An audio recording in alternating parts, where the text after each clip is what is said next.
Hello, hello, hello. There we go. We're live. Welcome, welcome. Happy Tuesday, everyone. Come on in. Come on in. Let us know who you are, where you're joining from. I'm excited today to be talking about capacity. Let me turn up my volume. We're talking about how you can increase your capacity as a contractor with the government. So come on in. Let us know who you are, where you're joining from. And we're going to jump right into the content. I do want to make you guys aware. I don't know if you've noticed, but I've been dropping a video every day this month of December. So I am dropping a new video on the channel every day. I started December 1st. And so it's going on from December 1st until Christmas. So every day I'm dropping a new video right here on the channel for you guys. It's content all around government contracting and business. And so I hope you find it helpful and informative and some things that you can take action on. So if you missed any of the days, they are here on the channel. You can do a quick search of Vlogmas 2020 and the videos will pop up. And I'm going to put that down here for you so you guys can see it. So you can just type that in to my search on my channel. If you missed any of the videos from the prior, 7 days, they're all on the channel. Again, I'll be doing that from now through Christmas, until Christmas. Okay, so I'm dropping a new video every day. On Tuesdays, I will continue to come here live. I think we're going to make that happen. But the other days, I'm dropping a video, content training every day for you guys. So I hope you find it enjoyable, have a little fun as well with it. I'm having fun doing it and, producing content every day. Yeah, it's a challenge. So pray for me, but I committed to doing it. I was challenged and I'm making it happen. So I hope you guys enjoy the content that I'm sharing with you guys every day. But today we're going to talk about increasing your capacity as a government contractor. All right. So if you're here, let us know who you are, where you're joining from, what you offer to the government. I love to see you guys networking in the chat and things like that, making deals happen. So that's cool. But you got to let everybody know who you are, where you're joining from, and what you offer to the government, because if you know anything about contracting, those key things are important. So make sure you share that over in the chat. We see we have Tamara Janae here in the house. Good morning. I don't know if you guys know about Tamara Janae, but she went through my Contractors Edge Bootcamp, and she now helps a lot of the students in the Contractors Edge Bootcamp, and some that are not, of course, with your certification. So she's a certification specialist. And then she also has her own journey as a government contractor as well, that she shares with her students and things like that. So she's one of my success stories. So definitely chat it up with her over in the chat, because you never know. All right, so we're going to dive in today to increasing your capacity. Now, I know the importance of you guys increasing your capacity, and I hope you do too. But before we can even talk about increasing your capacity, you need to know what your capacity is. And you always need to have a pulse on your capacity, knowing how much capacity you have. In calculating your capacity, you have to be mindful of what you're working on now. And then you have to subtract that from your capacity overall. Okay, so I want to touch on a couple things today that's important to your capacity as it relates to you increasing your capacity, which in turn correlates to you growing your business and increasing your revenue and also your profits, right? And so that's what we're going to talk about here today. Now, let me define for you guys what I mean by capacity, because I do understand that sometimes people don't, you may not know the term. So here's what I found, Webster Dictionary, as it relates to capacity. So I'm going to read it to you real quick. Capacity is defined as the amount that something can produce, the amount that something can contain. So it's talking about output. So when I say capacity, I'm always talking about what can you do? How much work can you perform, whether it's a product or a service, but how much of that can you put out? So remember I said having a pulse on your capacity. What I mean is you need to understand how much capacity you have, and you should always be looking at your capacity monthly, sometimes more than that, just depending on how fast things are moving in your business. So when you know where your capacity is right now, it's like, where is your business right now today, right? And you have to, if you're working on projects, then you have to include that back in so that you can get the overall score of your capacity. And then as you're working on projects, you should always be doing the calculations to see now where's my capacity. And the reason you want to do that is because as you're looking at opportunities to bid, remember this whole series I'm doing is about bidding basics for government contractors. So as you're looking at opportunities to bid, you have to consider your capacity. And the more you take on, every time you're looking at a new opportunity and you're working on multiple projects, you're still having to look at your capacity and see how much of that you have left at any given time before you take on a new project. Because if you don't, you will find yourself in a whole lot of trouble. And I see it happen all the time where you're stretched too thin. You don't have the resources to complete all of the projects. And so one gets, put on the back burner, meaning now you're over scheduled and things like that. And there goes the budget. You know what I'm talking about. So we don't want that to happen for you guys. Okay. So one, you need to know what your current capacity is at any given time. Now, let's talk about a couple ways you can increase your capacity. One of the ways I like to look at increasing capacity is workers. So, if you currently look at your situation and you're like, I can only, do one project, it's just me. Well, one of the obvious things is to get workers, right? Because more workers means the more capacity, the more projects you can take on. Now, there's various forms of workers that you can get. You can decide that based on your business, whether you want to hire employees, whether you want to go the independent contractor route, whether you want to, do some type of teaming where maybe two companies come together, bring together their workers, that kind of thing.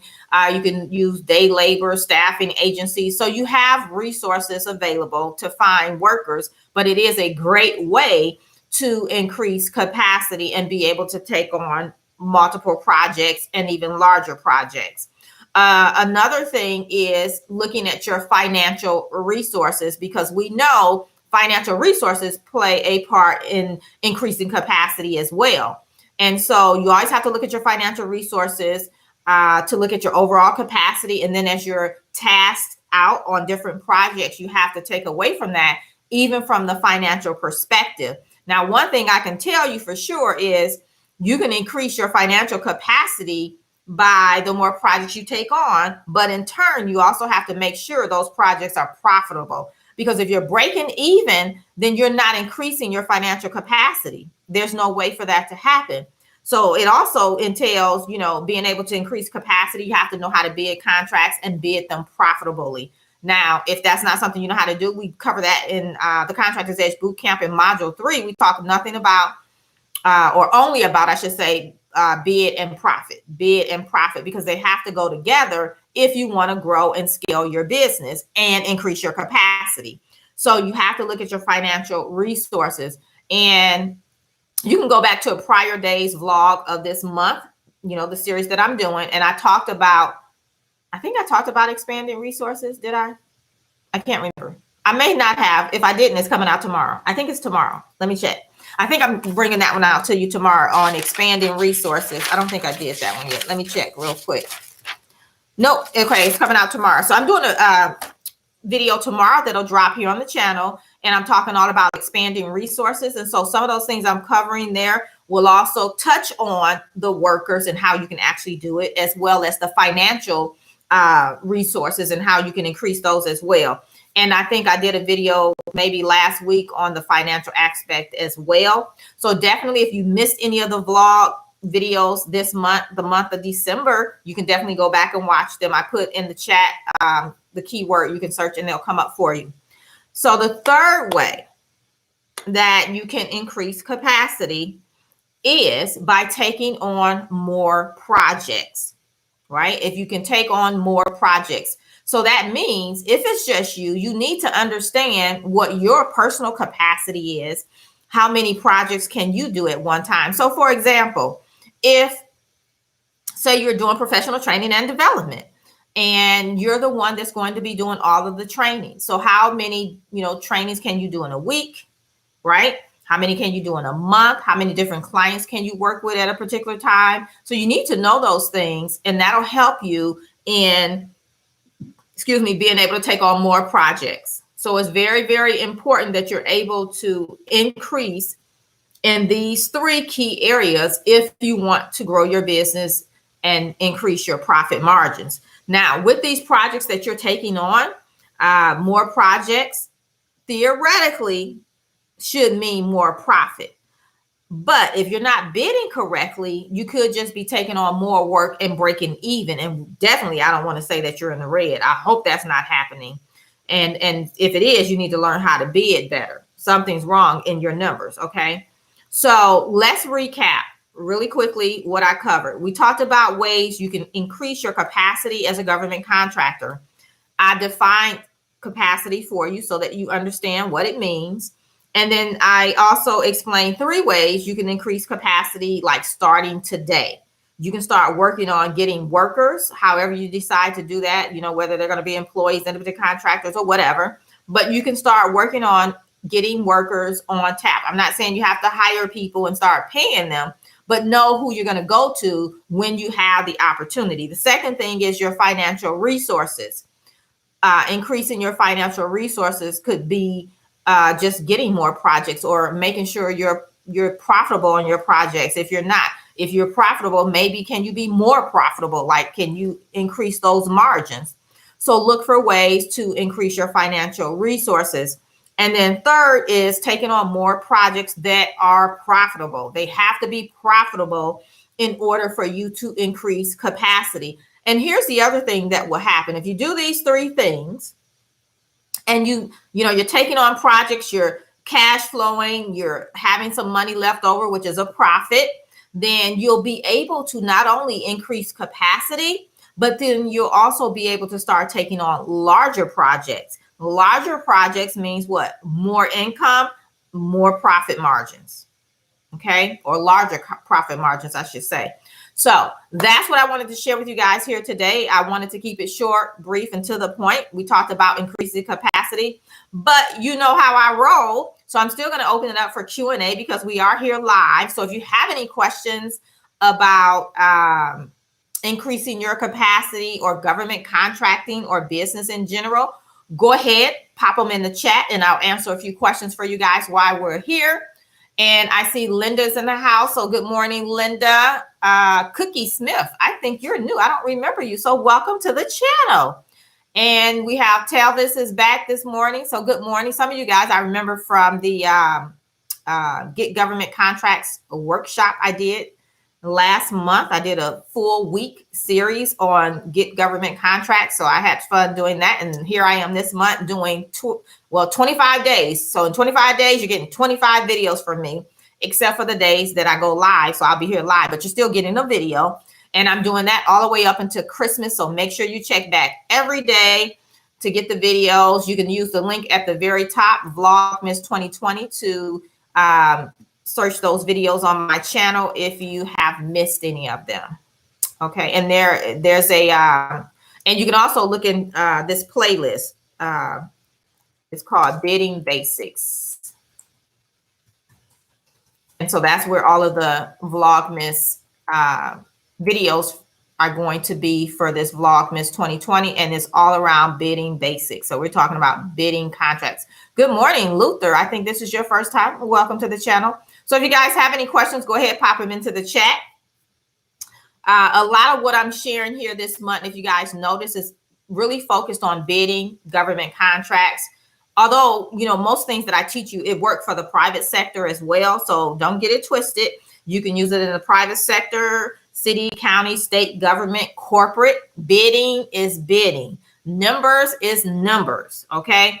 And so a lot of what I'm sharing, it goes across the spectrum. So you don't have to think of it just, I have to be a government contractor to do that. No, you don't have to be. Like this stuff I'm sharing with you guys, most things I share with you guys, it works across the spectrum.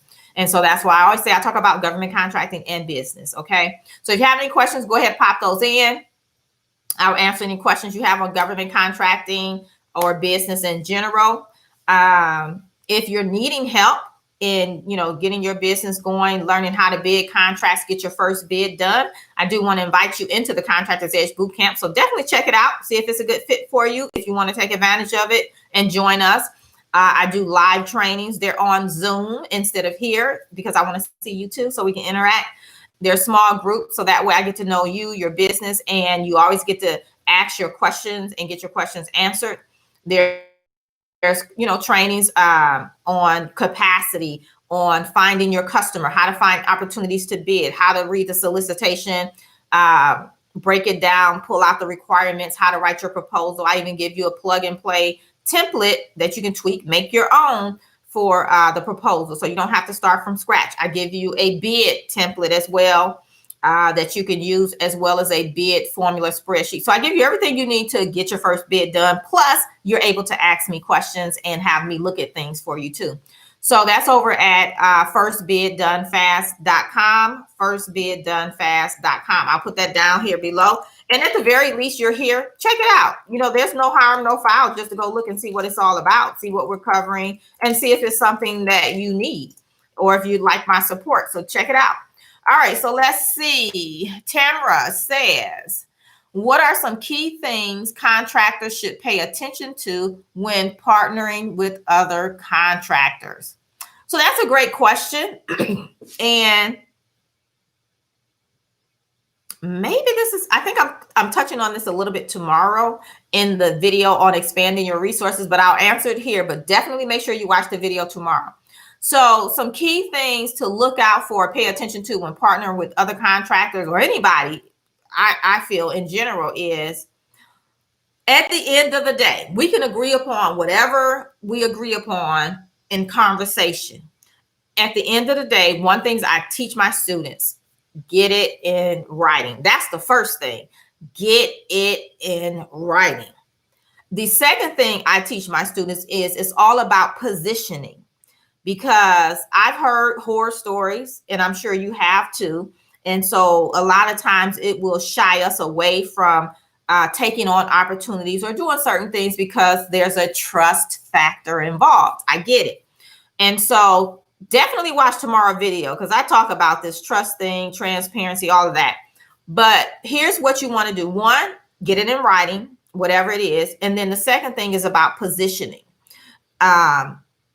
If you're a tier 1 or tier 2 sub, if it's a project that's bonded or anything like that, you can go after the bond. You can put a lien on the project. If you're way down on the totem pole, that can't happen.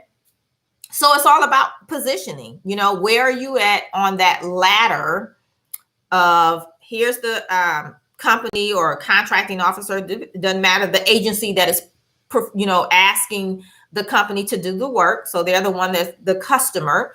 And then you have the company that the contract was awarded to, which is under the customer, right?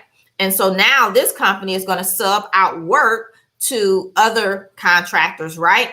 So remember, we have the customer here, we have the prime contractor here, then we have your tier 1, tier 2 sub, right? So you want to be in one of those slots up there because it gives you more leverage in situations where you may run into issues. Okay. And I won't get into all the issues, but great question, Tamara. That's what I would suggest. Definitely. And the other thing is, the warm and fuzzy, having the trust, transparency. And that's why I tell you guys, build relationships before you need them. Build relationships before you need them. So if you're here today, 2 months from now, you shouldn't come back and don't have relationships built. You have to build relationships before you need them, because that will also help in preventing some issues from popping up because you didn't know the company or you thought they were one thing and they're not. Give yourself time to build that relationship. So excellent question. I hope I answered that for you, Tamara. And again, we're going to dive deeper into that actually tomorrow. So great question. Hey, Isabella, welcome. So Isabella says, what is the best way to go about getting financing through SBA or any other should one get a good contract they would like to do, but don't have personal funds and can't team? Okay, let me read this one more time. What is the best way to go about getting financing through the SBA? So let's stop there. So SBA financing, of course, you would go through the SBA. Number one, you can, go through the SBA website. The other thing, there's women's business centers. across, right, in every state, things like that, that help women, business owners, with financing and things like that. You can also check with your bank, wherever you're banking. And this is something you could definitely do just on the forefront. If you know you're going to need financing as you're opening up your business bank account, find a bank that works for you, but maybe they also work with the SBA financing, because all banks do not. And so those are some great places to start, because a lot of times the SBA financing is really, the SBA is backing the loan, really. And so if you have a bank where you have a relationship, your money is flowing through their bank, so they know you, right? Like no and trust factor, you're building it. And then you need financing. They already know your stability, you know, what cash flow you have coming through. And so that's a great way to get some SBA loans, is if that's what you're looking for. I don't know if you're talking about the current EDLI loan that the SBA is giving out because of COVID. If so, you can, you know, go to the SBA website and then, you know, look for the COVID section, and you can do the EDLI loan that way. So I don't know if that's what you're asking for. Okay. Or any, let me see, or any other.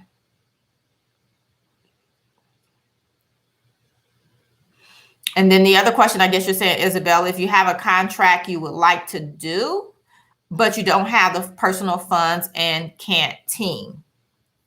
So I talked about that on this channel as well. I have a training on, I did it, funding options is one of the Vlogmas. So I talked about funding options. So there's a lot of funding options available that I talk about. And that's, you know, so watch that video. And then you say you can't team. My question would be, why not? Why can't you team? Is there something preventing you from teaming? Because that's a great way to do it. And that's one of my favorite ways, because there's no interest and all that other stuff if you use the other options. There's also factoring. So you can check out factoring companies as well. But I would be curious to say, why can't you team? Like, why not? Okay, so definitely look into that. All right, so any final questions before we wrap up? Any other questions, comments? Are you digging what I'm putting down here today? Great topic, let me know. If this is your first time here, which I know, who was that? Cookie and Luther, I think it's your first time. Make sure you subscribe to the channel. And if you have not, hit the notification bell, so when I go live here every day, you'll get notified when I go live and when new videos drop. So then you won't miss any of the Vlogmas videos in this series of 25 days of me dropping videos every day. I think a lot of your questions will be answered in this video series, because I've been doing this for a while and I'm getting hot. And so as you guys ask questions, like when we open it up here, and it's a common question that's asked all the time, I will take that and create an actual training on it. So definitely check that out. Okay, let's see. Okay, so Tamara Janae said, great topic. All right, cool. Thank you. Isabella says, can't team, say for supplies, but why can't you? Because you're going to offer supplies is what you're saying? You may can get vendor credit with the manufacturer who you're getting supplies from. But again, go look at funding options and things like that, the videos prior to today, because I talk about that in more detail. But yeah, I think you may just have to, you know, change your mindset around that, because there's always ways to team. You're just not seeing it. And sometimes it takes someone actually walking you through and showing it to you. And I think that's the great thing with the Contractors Edge Bootcamp, is because I get to work with you one-on-one. Like I'm asking you here, Isabella, well, the process is faster because we're talking back and forth, and I can pull out of you whatever it is that you're really thinking, and we can overcome that, and I can show you the possibility. And sometimes that's all it is, you know, we can't see the picture when we're the frame. And sometimes when we're in a situation, we can't see what's possible. And so you need people around you that can see the picture when you can't, you know, see what's possible when you can't. And so we all need that. I'm fortunate enough to have a family of entrepreneurs, number one, that we can bounce things off of, and they totally get it, so that we don't have to coach ourselves. We can coach each other. And so that's a great resource to have, but everybody doesn't have that. So I get it, so you may have to get into a community where that's possible for you, or if you can get together a group of people that have the same mindset and you're able to do that, or get into a program that will also provide that type of support for you guys as well. All right, Mike, welcome. This is your first time from Dallas. You're down the street somewhere from me. So welcome. Glad to have you. All right. So if there's no final questions here, we'll go ahead and wrap it up. I think I've shared with you what I needed to share. Don't forget, we're doing 25 days of the Vlogmas. I'll still come live on Tuesdays. All the other 6 days of the week, I'm dropping a video every day. If you missed any of them, they're on the channel. You can look under the playlist, Bidding Basics. All of the videos are going there because we're trying to keep everything around bidding so that you guys can get out there and start bidding some contracts. I want you guys to get out there and start bidding some contracts. All right. You have the link if you want to join us inside the Contractors Edge Bootcamp. You can go over to firstbiddonefast.com, firstbiddonefast.com, or go to my website, FeliciaStreeter.com. You'll find it there. Check it out. See if it, if you're vibing with it, you want to hang out with us and get some support on getting your first bid done, come join us in there. All right. Also, let me just say the investment for the bootcamp will increase on January 1, 2021. So don't be shocked when it goes up from $997. Okay. I've shared the success stories. You can read them on the website. I'm not going to tell you guys all of that here right now because it's there on the website. People are changing their lives. They're making a lot of money. They're leaving their jobs because they've come through the Contractors Edge Bootcamp and they learned how to bid opportunities and make sure they're profiting on those opportunities. And let me tell you, once you get your first bid, the doors open. It's like a light bulb moment. Like things are like awesome. So that should be your focus. And that's why we're doing this on Bidding Basics, because the goal is for you guys to get your first bid done. I understand these trainings may not be enough for a lot of people and you need some hand holding, accountability, and some more support than what I can give you here. And that's why we have the Contractors Edge Bootcamp. All right. All right. Yeah. See, Tamara says she won a contract worth $94,000 within 90 days. And she keeps saying 94,000, which it was 94,000 per year. Okay, that's just one contract.